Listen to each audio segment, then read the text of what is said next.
Hi everyone, स्वागत है आप सभी का टीचिंग गोल्स के इस लर्निंग प्लेटफॉर्म पर। आई होप आप सभी लोग अच्छे होंगे।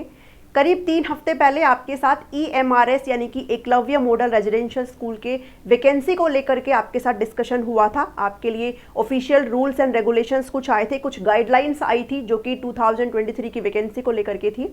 अगर आपने उन गाइडलाइंस को नहीं पढ़ा है तो उनको आपने सबसे पहले पढ़ना है अगर आप फॉर्म में अप्लाई करना चाहते हैं।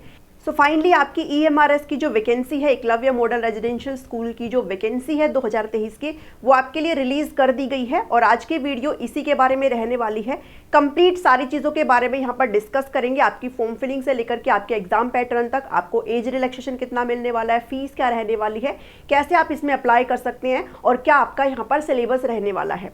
सारी चीज़ें आज की इस वीडियो में आपको कंप्लीट डिस्कस करी जाएगी। तो बने रहिए मेरे साथ इस वीडियो में ताकि आपको क्लियरिटी हो जाए सारी चीज़ों को लेकर के। अगर आप चैनल पर नए हैं तो ज़रूर सब्सक्राइब कर लिए टीचिंग गोल्स को, ताकि आपको सारी अपडेट टाइम पर मिलती रहे। चलिए अपनी वीडियो के स्टार्ट करते हैं। अब ये जो वैकेंसी है आपकी, यहाँ पर आपके लिए जो कुल पोस्ट है 4062 पोस्ट आप यहाँ पर देख सकते हैं, 4062 पोस्ट है। पहले जब रूल्स एंड रेगुलेशंस आए थे, जो गाइडलाइंस इशू करी गई थी EMRS वैकेंसी के लिए, उसके अंदर आपको बताया गया था कि आपके लिए वैकेंसी कितनी बताई गई थी। आपके लिए जो वैकेंसी बताई गई थी वो 38,000 प्लस आपके लिए वैकेंसी बताई गई थी। बट यहाँ पर आपके लिए जो राइट नाउ वैकेंसीज है वो केवल 4000 प्लस वैकेंसीज है। हो सकता है आपको बाद में आगे भी वैकेंसीज देखने को मिले, सो आप ज़रूर इस चीज़ के बारे में अवेयर रहिएगा। ये वैकेंसीज जो है आपकी वो NESTS के थ्रू जो है आपकी रिलीज करी गई है, यानी कि national education society for tribal students की तरफ से वैकेंसी आपको रिलीज करी गई है। आपको यहाँ पर EMRS स्कूल्स होते क्या हैं, किन के लिए होते हैं, ये आपको प्रॉपर पता होना चाहिए है।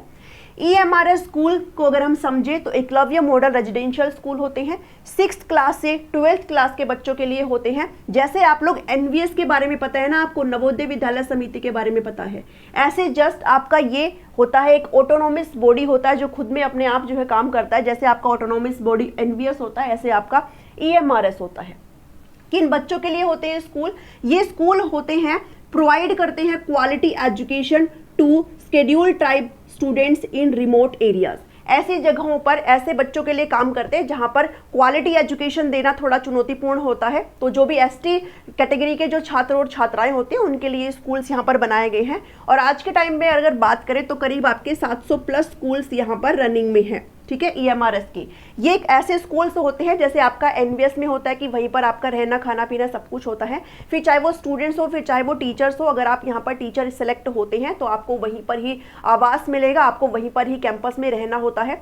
साथ ही जो बच्चे होते हैं, जो स्टूडेंट्स होते हैं, वो भी वहाँ पर ही रहते हैं, ठीक है। और कौन कौन इसमें अप्लाई कर सकता है, बहुत बड़ी दुविधा यहाँ पर बहुत सारे कैंडिडेट को होती है, कौन कौन इसमें अप्लाई कर सकता है। तो पैन इंडिया इसमें अप्लाई कर सकता है, यानी कि ऑल ओवर इंडिया, आप कहीं से भी हो, आप भारत के नागरिक होने चाहिए हैं, आप इसके अंदर अप्लाई कर सकते हैं अगर आप अपनी एलिजिबिलिटी यहाँ पर रखते हैं तो, ठीक है। ये कुछ बेसिक चीजें थी जो आपको आई थिंक यहाँ पर समझ में आ गई है। बात करें डिटेल्स ऑफ द पोस्ट की, किस किस पोस्ट पर आपकी वैकेंसी निकली है, तो ये जो वैकेंसी आपकी निकली है वो प्रिंसिपल पोस्ट पर है। तो 303 वैकेंसीज है। ओनली इंटरव्यू इसलिए लिखा है मैंने क्योंकि ओनली प्रिंसिपल पोस्ट ऐसी है जिसपे आपका इंटरव्यू होगा, बाकी जितनी भी आपकी पोस्ट है उसमें इंटरव्यूज नहीं होंगे, ठीक है। ये चीज आपने यहाँ पर ध्यान में रख लेनी है। तो प्रिंसिपल की यहाँ पर 303 वैकेंसी है। PGT की सबसे ज्यादा वैकेंसी है 2266, 2266 यहाँ पर पोस्ट है। अकाउंटेंट है 361, जूनियर सेक्रेटेरिएट असिस्टेंट है यहाँ पर 759 पोस्ट है यहाँ पर, और उसके बाद लैब अटेंडेंट है 373 पोस्ट है यहाँ पर, ठीक है। तो ये आपके टोटल मिलाकर के 4062 वैकेंसीज हो जाती है। अभी आपके सामने यहाँ पर TGT से रिलेटेड कुछ भी बात नहीं करी गई है, TGT से रिलेटेड कोई भी वैकेंसीज आपको यहाँ पर देखने को नहीं मिलेगी। साथ ही यहाँ पर PRT से रिलेटेड भी कोई भी वैकेंसी नहीं आई है। बहुत सारी टीचिंग और आपकी नॉन टीचिंग वैकेंसीज है जो कि रिलीज नहीं करी गई है। हो सकता है बाद में आपके सामने ये सारी चीज़ें रिलीज कर दी जाए। TGT का एक भी सब्जेक्ट नहीं है, साथ ही आपका जो भी PRT के सब्जेक्ट्स है वो भी नहीं है। म्यूजिक टीचर, आर्ट, बहुत सारे स्टाफ नर्स, कुछ भी यहाँ पर ऐसा नहीं है। आपको जितने भी पोस्ट यहाँ पर देखने को मिल रही है वही सारी पोस्ट आपको यहाँ पर बताई गई है। इन्हीं के बारे में बात करेंगे हम। यहाँ पर स्पेसिफिक बात करेंगे PGT पोस्ट के बारे में, क्योंकि हम टीचिंग से रिलेटेड यहाँ पर बात कर रहे हैं तो PGT पोस्ट के बारे में बात करेंगे। PGT पोस्ट में जो कि आपकी करीब करीब 2000 वैकेंसीज हैं। हिंदी की जो पोस्ट है वो 200 है, इंग्लिश की आपकी 246 पोस्ट है, फिजिक्स की है 179, केमिस्ट्री की 169 है, मैथ्स की है 244, इकोनॉमिक्स है 161, बायोलॉजी है 236 पोस्ट है, हिस्ट्री की 185 है, ज्योग्राफी है 154, कॉमर्स है 140 और कंप्यूटर साइंस यहाँ पर 172 पोस्ट है। ठीक है, सो इन टोटल पोस्ट को अगर मिला करके देखें तो टोटल आपकी 2266 यहाँ पर ये पोस्ट हो जाती है। अब मेन चीज पर बढ़ चलते हैं, आपकी सारी चीजें क्या कैसे रहने वाली है।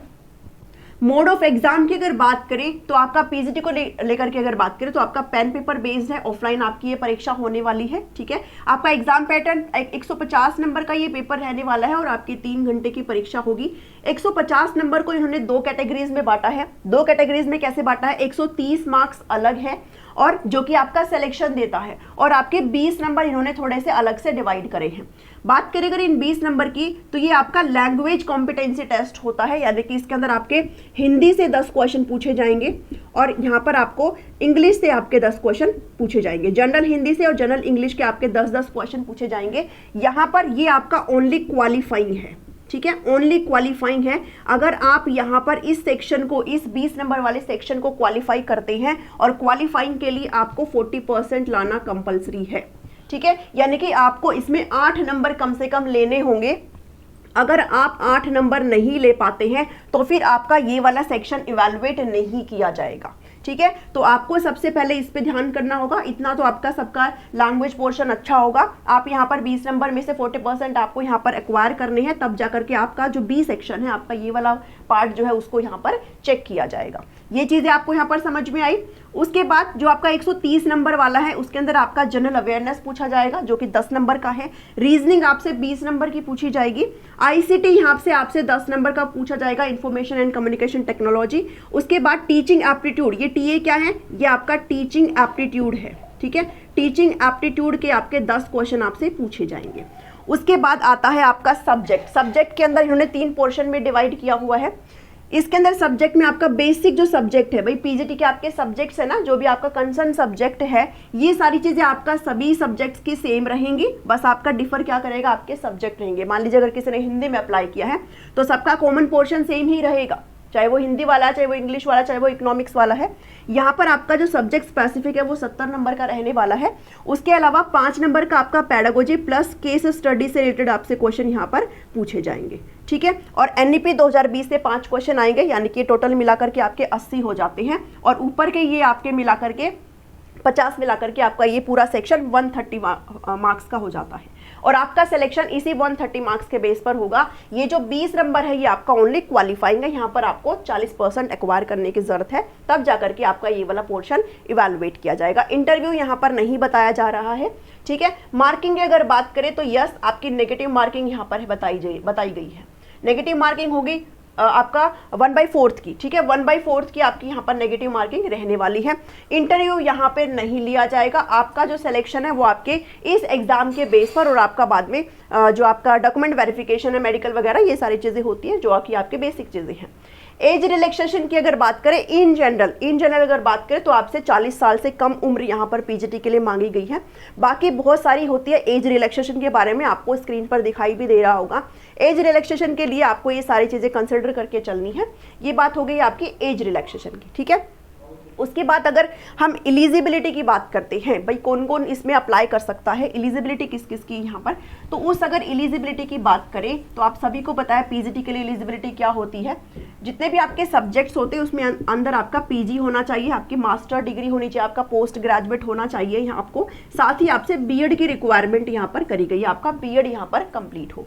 ठीक है, बट जो कंप्यूटर साइंस है, कंप्यूटर साइंस वालों के लिए यहाँ पर बीएड मैंडेटरी नहीं किया गया है। ये आपको बेसिक छोटी सी चीज़ें आपको यहाँ पर ध्यान में रखनी है।